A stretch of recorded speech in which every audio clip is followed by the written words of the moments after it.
Hello friends of Tony's Little Garden, welcome to another video where today we will see how and when we can plant Narcissus. With all the needs this bulb has to be successful both in a pot and in our garden, we are going to talk about all the needs and when to plant. Now would be an ideal time. We are in autumn and we are going to plant our Narcissus bulbs to be able to enjoy their flowers in spring. There are various varieties of daffodils, including wild ones. Although this time I have chosen some with beautiful white flowers, it's important to know the bulbs we will have and if we want to plant more than one bulb. These are in very good condition. We have some small roots here and the stem is neither rotten nor too dry. We have to plant them like this with the roots downwards. And the planting distance between each one should be 10 centimeters. So we are going to leave these spaces like this. We are going to prepare the ground now, but we are placing them. The good thing is that they will later produce new bulbs, and this will be filled with beautiful daffodils. Several important notes.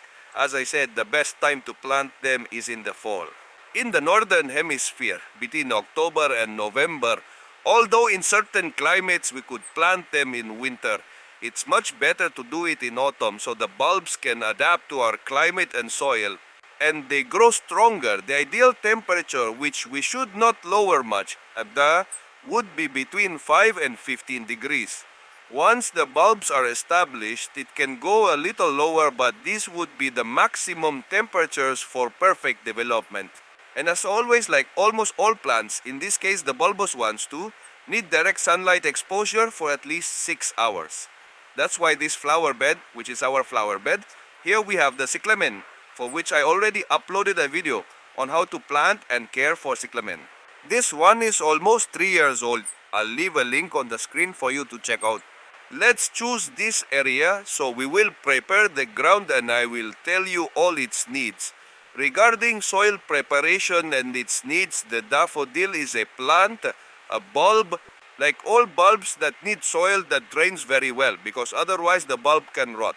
Therefore, preparing a soil where we see that we have loose soil, not clayey or hard at all, will be essential. If we see it is quite clayey, we can add compost or manure to improve our soil, and if not, a good substrate. Also, they like slightly alkaline soils, but above all, well aerated. And they don't need to be excessively nutrient-rich soils. Once we have our soil prepared and our bulbs planted, we can now make the first furrow. You should know that we must plant the bulbs at a depth of about 15 centimeters. That seems like a lot to us. Between 10 and 15 centimeters is where we will place our bulbs. So we make a small hole. As you can see, the soil is very loose, very well prepared, great for the development of our bulbs. So once we have made the hole, we simply place the bulb. As I say, between 10 to 15 centimeters approximately, and our bulbs are planted, we cover them and move on to the next row. Then it is ideal to mark where we have them so we don't lose them. This is so they don't get covered. We place them to one side and here we do the same thing, some holes. We're burying the bulb.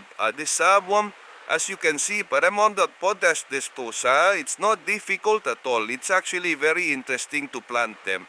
At least if you like this kind of plant. I really love bulbs, especially the daffodil. It's a bulb that truly fascinates me. So let's go ahead and bury it. We flatten it a bit and now I'll mark it with a stick. I brought some sticks with me to mark, and very importantly, which surely many of us wonder, when does the Narcissus germinate? So the Narcissus will take between 2 and 4 weeks to germinate. Most commonly by the 3rd week we will start to see new shoots, but as I say, don't get too excited because we won't see its beautiful flowers until spring. However, the plant itself is also very pretty. It's perfectly placed in the flower bed. Once we have planted the daffodils, watering is very important. It's especially important not to overdo it. From what we've discussed earlier, to prevent the bulb from rotting, we must ensure it doesn't lack moisture.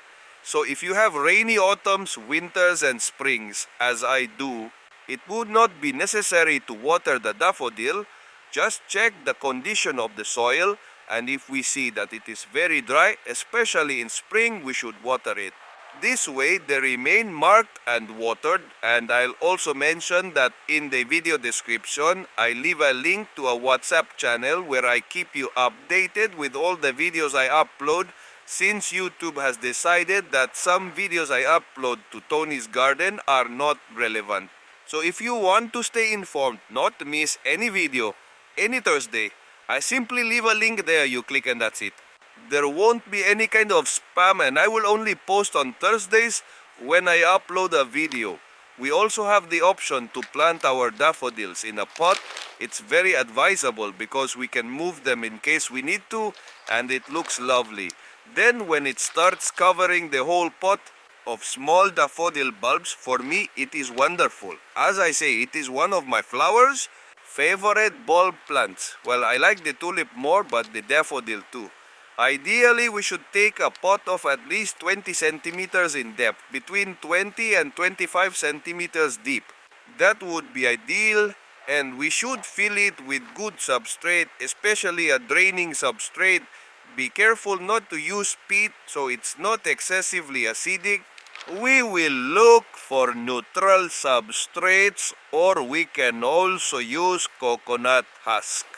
We fill our pot, and when about 15 centimeters are left uncovered, we can place our bulbs. This is a smaller variety, but well, it works for us all the same. As before we plant it with the root down and the tip up, a separation of about 10 centimeters. The good thing is that in the pot, we can arrange them in a circular way and it will look great. Just like this. Perfect. This would be a good arrangement, and now we just need to cover. It is true that in a pot we must monitor the watering much more carefully, since they tend to dry out much more, and perhaps we do not depend so much on the rain. It's very simple. Just stick your finger in and check that it's moist. If not, we water it. As I was saying, with watering daffodils in pots, we need to be more careful because they can dry out much faster and maybe they won't get any rain. So we simply water, and every so often stick our finger in to see if the substrate is well moistened, so we don't have to water again. If we see that it dries a lot, then what we do is apply a new watering, and there is not much more to do with the daffodil bulbs, really. We just need to watch for them to sprout to ensure they are doing reasonably well. While we have two very common problems that people often ask me about, because the blebish turn yellow, and that's usually due to overwatering. We need to be very careful with overwatering because we could end up killing the plant. Also, if we don't see much development in the plant, it's important to note that it needs more hours of light, at least 6 hours of light daily. And as I say, in 2 or 4 weeks, they will have sprouted, and just keep an eye for watering every now and then, and in the spring, we will enjoy their flowers. Another plant for our flower bed, which is also very interesting to place around the vegetable garden, as I mentioned there, they are among the first flowers to bloom in spring, and will attract pollinators to our garden. So that's it, garden lovers. I hope you liked the video, and most importantly, that it was helpful. We'll see each other next Thursday on Tony's Little Garden channel. See you later.